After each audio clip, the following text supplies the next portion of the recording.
This video is part 2 of our CAD project creating the headphones.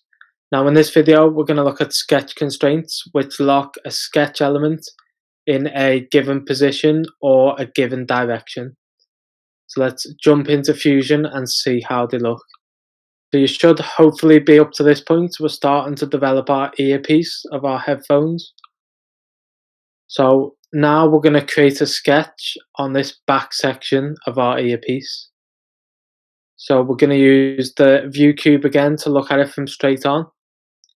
And what we're going to be developing in this video is we're going to start creating a hinge point. So we're going to need to create a block that the hinge connects to on the back of this piece. Now in order to do this, I want to be able to create a center rectangle in the center of this face. Now as you'll see, there's no anchor point for me to find that center. Even if I scroll along the lines, it's not going to find the center point of the line.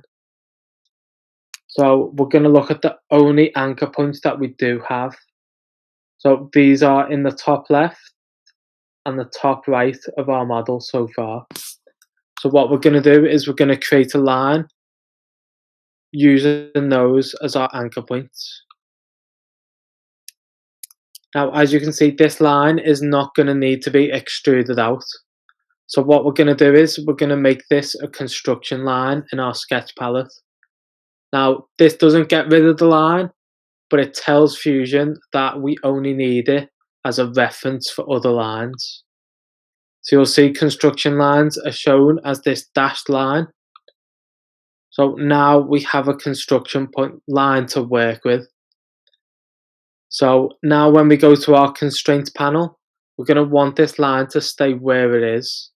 So we're simply going to click on the fix unfix option. Then we click our line and you'll notice it turns green, showing that it's stuck in that position. Then if you press escape on your keyboard, it'll exit that tool.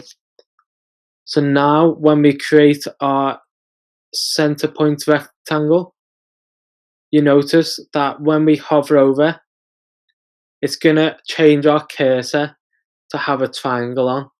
Now this matches our midpoint for our constraints. So this shows that it's going to be created at the midpoint of this line. So we're going to click there as our anchor point. And we're going to make this 30 by 25. And then we're going to press enter. And now as you can see, this midpoint constraint has been placed and that locks it in to this midpoint of this line. Now if we wanted to get rid of this, we'd simply click on a constraint and press delete on our keyboard. Once you've figured out some of the other constraints, you can begin using those as well. But for now, these are the ones that we're going to use. So we're going to click finish sketch. And then once again, we're going to use the extrude tool. And as you can see, Fusion doesn't recognize these construction lines as lines that need to be extruded. So we're going to select this one. And we're going to extrude it out by 5 milli. But this time, as it's going to be a separate body because it's going to be part of our hinge, we're going to change the operation type to new body and click OK.